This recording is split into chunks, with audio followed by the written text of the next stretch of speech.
Hello, my career besties. We are live for day 3 of the Career Confidence Lunch and Learn series. I am super excited to be bringing this topic to you today because today we are going to begin activating your potential. All of that potential that is hidden down, you had a little semblance of it. You just need other people to see it. And that's what we're going to be focusing on today. And there's a really key element to truly activating your potential. And today is the starter for it. So, as usual, because if you've been in the prior sessions, you know I have some audio issues occasionally. If you are here live, can you just let me know if you can hear me so that I don't end up talking for like 7 minutes and then everyone's like, oh, hey, we can't hear you. It's happened before. I truly need to get a producer for my live streams. Okay, so as I wait for someone to let me know that they can hear me or not hear me, let me just go through what we're going to be talking about today, especially for those of you who in the replay who don't need all the chit chat. So first of all, I am going to talk to you about this psychological principle that creates the disconnect that signals you're exceptional from the person who just is going to stay a little bit stuck in your career. And I'm going to start off with like giving you an example of that. Yes, you can hear me. Thank you for confirming, LinkedIn user. I can't see who you are, but I appreciate you. All right. Next thing that we are going to be discussing, the worst, yet the most prolific advice that I see online that so many people are listening to that is really actually going to destroy their progress in this very specific regard because it's actually going to create friction, tension, and incongruency. And how that's going to be so palpable. You guys know that I've been teasing for the first 2 sessions as well. Another thing we're going to get in today, the psychology of why confidence is contagious. We will absolutely be getting into that. I will try not to nerd out too hardly because I'm a few coffees into it, a little over caffeinated. Y'all know how I am when it comes to talking about like the science behind things. And then finally, I'm going to talk to you about how you can become the person that your boss believes in most or the hiring manager believes in most so that you get the job, you get the opportunity, you get the promotion, the big pay increase so that we can start throwing that money around, all of those things. So if you are excited, let me know in the comments. Have a pen ready. Note taking is welcome. All right. So first things first, I want to start off by asking you guys a question because I think that this is something that is really going to help crystallize why this is so important. So I want you to imagine a scenario at work where there is a boss or a manager and they need to make a decision between 2 employees to give them a project assignment for an external facing customer or an internal facing customer. Imagine the thing that relates most to you. Now, this is going to be a very high profile work assignment. So it has massive career trajectory, creating opportunities aside to it. It has CEO visibility. It has a huge budget. There's going to be a lot of support, a lot of resources. And the person who gets this assignment is going to be working with people that really help nurture their professional development. And it's going to be a really big stretch assignment for them so that they're not just staying in that role that they're in. It's really preparing them to get to the next level. This could be a career defining project for them. And the boss is very aware. Now, who is the boss deciding between? Well, first of all, he's deciding between Rachel. Now, I'm going to tell you some things about Rachel that the boss doesn't necessarily see, but we're really into the human dynamics and we see this every day. So you are aware. So I'm going to make you aware of Rachel. So Rachel is a fairly average performer. Rachel meets her expectations. She comes to work. She does her job. She contributes in meetings. She does exactly what is expected of her. She's not necessarily a lazy employee. She's not necessarily a problematic coworker, but she's not really someone who's going above and beyond. The one thing that Rachel has going for her is that Rachel spends a lot of time on how people think about her. Perception management is something that is where she is really focusing a lot of attention on. Because of this, Rachel is someone that has been deemed as a high performer despite the statistics behind her actual performance and her being kind of middle of the road on the books, right? So her boss really he would trust her with this assignment. He really views her as someone who has high potential, and his boss views her as someone who has a lot of potential. She's well liked by key people across the organization, not necessarily the whole organization. Again, not to say she's problematic, but the right people really like Rachel. So, how I would think about Rachel is that she's the person who's probably perceived as being the most capable to take on this really big assignment. The other person that this boss is trying to decide between, so first we have Rachel, and now we have Emma. Emma is a solid top performer. Emma gives her all to everything that she does. She is the ultimate team player. She's always putting her hand up, helping colleagues out when they need help, including Rachel. She goes above and beyond. She spends her own time in professional development. She's really ready for that promotion, and she's been working for it for quite some time. She might have even had some conversations with her boss about being really ready for this next level. So she really feels like she's there. On paper, Emma is the most capable person. If we just remove everything else and we look at her stats and her performance, she is self-training. She has the performance metrics to back it up, to deal with that budget, that visibility, and all of the stress that's going to bring. But who do you think the boss is going to give the assignment to? Let me know in the comments. This is a really interesting one. And I feel like for those of you who have been hanging with me for a while, who watch my videos or just observe what's going around them on around them at work, you probably already know what the most likely answer is.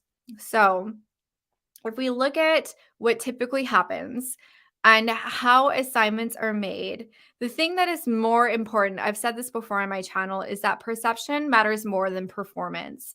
And I know that's very frustrating, and I know that it feels very unfair because let's face it, that's not what we were told was fair. We weren't told that's the way it works. We were told that we would work hard, be great at our jobs, and get ahead. But we know that's not the practicality. So, in most cases, I think if we have a really good manager in place who's able to kind of remove their bias from their perception of Rachel, I think Emma is the obvious person to get this assignment. However, we know that most leaders don't have a lot of leadership training, aren't necessarily the most capable in making these decisions, and we know how biases come into play, including how well someone is liked by the manager. So and even just kind of how they think about them. So it's not even that the manager likes Rachel more or that the manager is even favoriting Rachel. Rachel feels so confident and so confident that other people believe the same about her. So she gets the assignment. So this is also the same dynamic that we see. I didn't want to go with Chad because Chad is actually the person we'd see here. If you've seen my 5 villains video, you know exactly who I'm talking about. So typically we actually see this happening with Chad where there's kind of mediocre to questionable levels of competence, but there's very high competence levels. However, that confidence is contagious.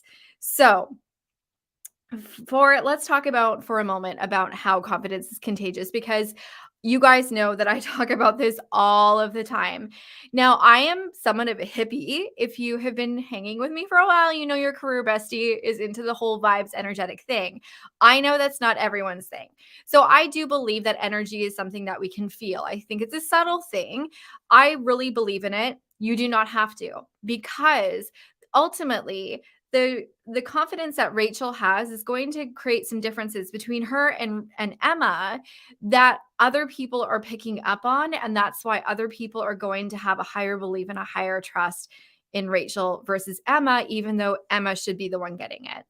So when you feel really confident, now actually I can get you to imagine this for another moment. So think of a time that you felt really confident, like really confident. You felt like a complete badass. So this could be when you were walking into a presentation. Maybe you had a date and you were like, Jess, you're like, I feel like I'm slaying on all cylinders right now. But imagine a time that you felt really confident. Think about how you carried yourself, what your posture was like. How was your voice? Like, did you speak louder than usual? Did you speak quieter than usual? Faster, softer, like all of these things. Think about your mannerisms. Like, how were you making yourself bigger? Were you making yourself smaller? Imagine yourself in that moment And then juxtapose it to a time that you haven't felt so confident. So maybe you were going into a one-on-one meeting that your boss randomly put on without a description. We all know those terrifying meetings that were like, WTF, you like need to give me more information or else I'm just going to have an aneurysm before I walk in there, right? So you're not feeling in this moment that you're not feeling confident. It could be anything else. It could be when you're walking to a job interview, not feeling very confident, when you're in a room networking and you're an introvert like me who just like doesn't, that's not my jam. Not by nature. I used to be so scared and so unconfident in those rooms. So think about those times. And then again, imagine yourself in that moment. How were you carrying yourself? How were you speaking? How were you interacting? How were you actually projecting?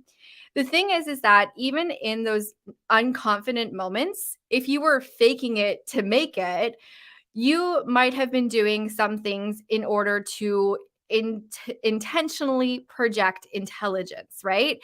So maybe you were intentionally sitting up really straight or standing up really straight. Maybe you were intentional about, not crossing your arms unless you were cold because office spaces are always really cold and conferences are always really cold. So maybe you were like very intentional about opening up your arms, or maybe you were really conscious about you know, projecting your voice or any of those things. But the thing is that there are still these little tells. There are micro movements, there are micro facial movements, there's little inflections in your voice that aren't overt. It's not like anyone's like, whoa, you're throwing off all the signals that you're not feeling so hot about yourself right now. These are very small. Our brains are really designed to detect what is happening with other people. Humans are social creatures. Even us introverts are social creatures, and we are very in tune with what is happening with other people. So even if you feel like you're projecting confidence, there is going to be tells if you're not actually feeling in that vibe. Now, sometimes when you're projecting it, you end up feeling more confident because there's this whole feedback system that works, which I could probably go off on another tangent about, but I won't keep you here for that long because I know some of you are literally on your lunch break right now. But these little signals, so it's not like the hippy dippy vibes. There's actual body language, there's actual tonality, there's actual psychology behind the perception of confidence. And this is why being in that confident AF vibe is so important. But that's also why like I go on TikTok or I go on Reels and I see a lot of these videos and it's like, oh, like if you want to sound confident, you have to say this, don't say that. And, do this, do that. And, honestly, and again, this can be a whole other rant for me. Because the videos that are telling you that you're not coming across as someone who can be taken seriously, the videos that are telling you that you're not going to be perceived as confident are getting you more into your head. That is exactly what they're doing. After watching those videos, if you've ever seen them, or even I'm sure that there's videos like this on YouTube too. Um, how in your head have you been when you said the word just or should, or if you said, does that make any sense? Or if you say like, or if you speak with vocal fry, or if you have uptalk, or if you have an accent, or if you have a speech impediment like I do, right? Because all of these messages are, you won't sound confident unless you say things these ways, but those ways aren't coming naturally to you. And those things now, when you say them, are coming from a place of deep insecurity, deep self doubt, and deep lack of confidence. They're doing the exact opposite things that you want them to do. The way that you're perceived as confident is by being confident. When you're confident, it doesn't matter how you show up. It doesn't matter what your natural body language is. It doesn't matter what your voice sounds like. Think of me right now. I am someone with a mild speech impediment. Most of you don't pick it up. Thankfully, I'm still a little self-conscious about it. I've accepted it. I did 2.5 years of speech therapy. But it's still present. So I have a mild speech impediment. I have a mild accent. I have a mild Canadian accent. I have a West Coast question inflection deep like accent.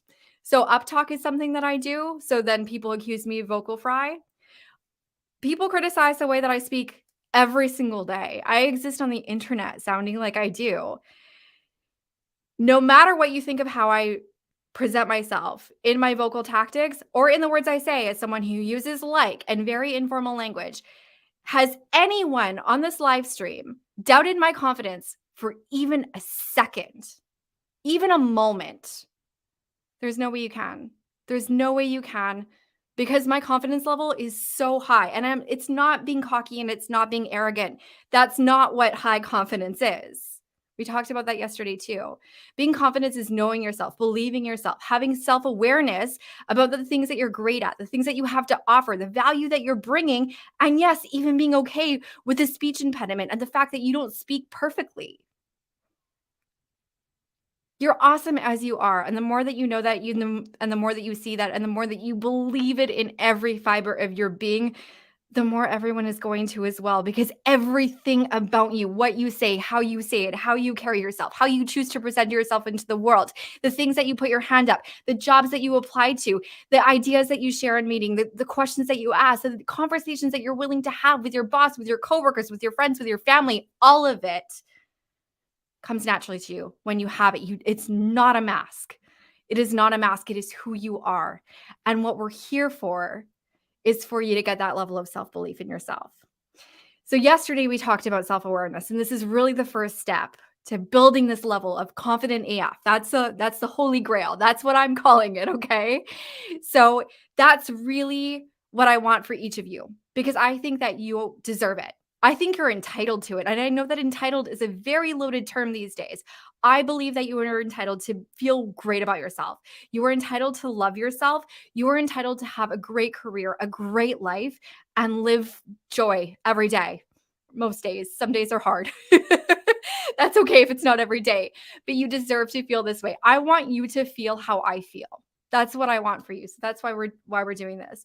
So this begins with self-awareness. So if you didn't watch the session yesterday, I highly encourage you to go back after today, go and check it out and do the homework there, which was really to name 3 things, to own 3 things. And I did see your comments. I didn't get to go and reply yet. For those of you who were there and dropped comments, I'm going to go back and celebrate you. So I want you to go and do that.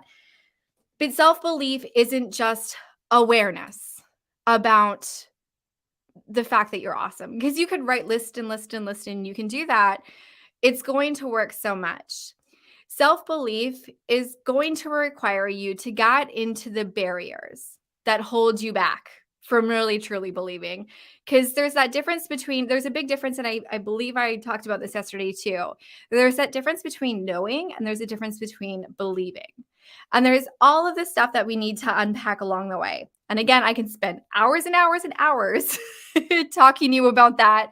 I won't do it because again, we only have so much time today, and I'm sitting here looking at the clock, realizing exactly how much I've talked already.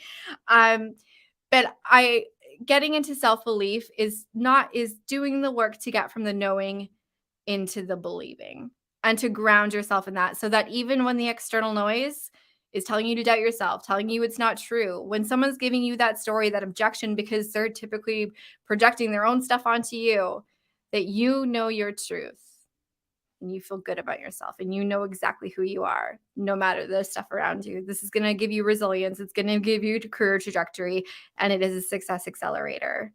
Okay. And then the last thing that really goes into this, and we're gonna dig more into this tomorrow, is really to start trusting ourselves. And there's so many reasons why we don't trust ourselves. This is really socialized for a lot of us. A lot of us are socialized to doubt ourselves, which we also talked about back on day 1. But trusting ourselves. So this is, trusting yourself to not put your hand up for that assignment if you're not ready for it. By the time you put your hand up, you're over ready. By the time that you apply for that job that you're overqualified. When you make an investment into coaching or a course for your professional development, that you're making the decisions that you need to make. I think that some of us, because I know a lot of us tend to, we're risk averse. That's okay. Being risk averse is not a bad thing. But we also are so independent, because a lot of our lives have taught us that we rely on ourselves, that we need to do things on ourselves, that we can't look to other people. But it's really important to remember that success is never solitary. Having the community around you that supports you, celebrates you, enables you is so, so important. That's one of the key things that I really do try to create in all of my digital spaces and all of my programs.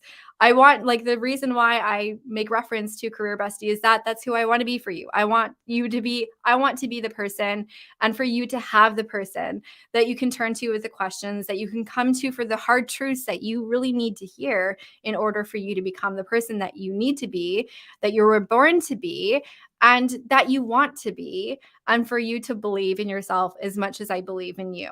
Okay. So we have another session tomorrow, and it is really going to be going into how we can cultivate more self trust. So I'm looking at this like 20 minutes. I am such a talker. I'm such a talker. Sorry, guys. I hope this is valuable, though. I will mention again, if you are in this point where you're like, I'm ready to get to confident AF. I know I'm not messing around. Of course, we have the session tomorrow. But if you really want to deep dive and accelerate your confidence cultivation, I do have my new career confidence crash course open for enrollment. Special pricing is available this week. I love anytime that I can give you guys a discount. I can't keep them going forever, but because this is the launch week, I did want to let you know. If you're on YouTube, the link is in the description. If you're on LinkedIn watching this, it is going to be on my LinkedIn page. Okay. So I'm going to leave you with one thing. I want you to have one affirmation that you're leaving the session. If you want to get your phone to type it out, grab your pen to write it down. I deserve to be confident AF and to have the career and the life that I want. Begin saying that to yourself every single day. And the more that you repeat it, you can say it to yourself 20 times a day if it feels good. The more that you repeat it, I want to build you up, and affirmations play a really big role. You need this reminder, and it's coming from your career bestie, the person who believes in you and wants you to believe in yourself this much. Say that to yourself every single day. Thank you so much, my friends who joined in live. Thank you for those of you who were keeping the chat going. I appreciate you. I don't get to read while I'm live because I get very distracted and I'll end up on more tangents, but I appreciate you. I appreciate your energy. But most of all, I appreciate the fact that you show up for yourself. This is one of the ways that you are going to build that confidence and belief in yourself. I hope that this was helpful. I hope that you have a wonderful rest of your day. Bye for now.